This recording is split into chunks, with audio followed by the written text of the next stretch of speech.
कभी कभी कुछ यादें ना एक कहानी की तरह होती हैं, जो मतलब पूरी तरह से ख़त्म भी नहीं होती और हमेशा हमारे साथ भी नहीं रहती।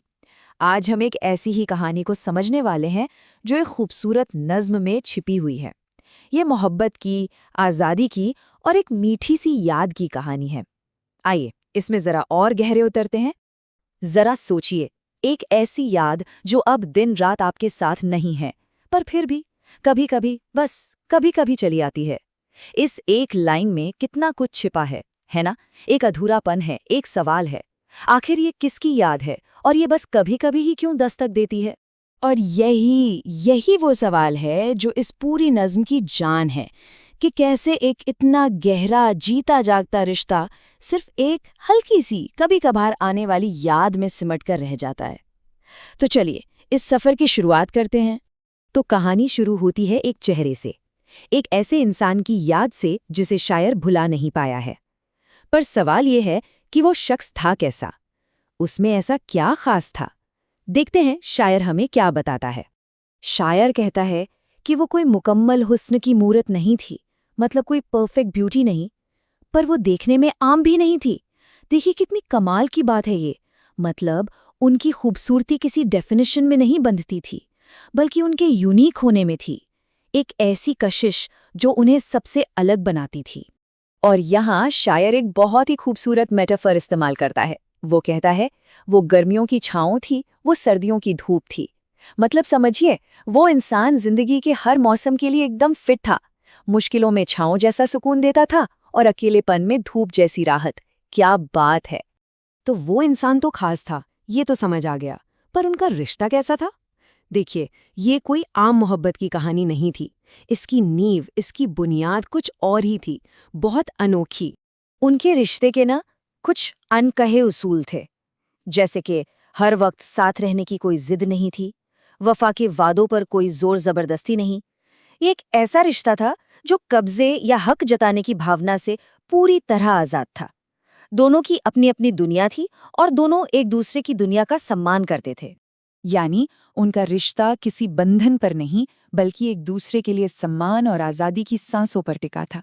उस जमाने के हिसाब से सोचिए तो कितनी आगे की बात थी ये। सब कुछ सही चल रहा था, लेकिन फिर कहानी में एक मोड़ आता है। मोहब्बत के मतलब को लेकर एक ऐसी बहस छिड़ जाती है जो सब कुछ बदल कर रख देती है।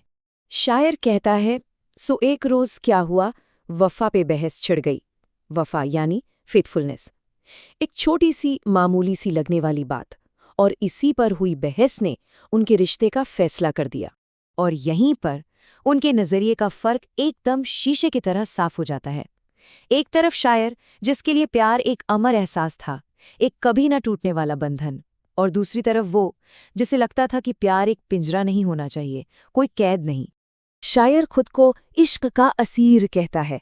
असीर यानी मोहब्बत का कैदी।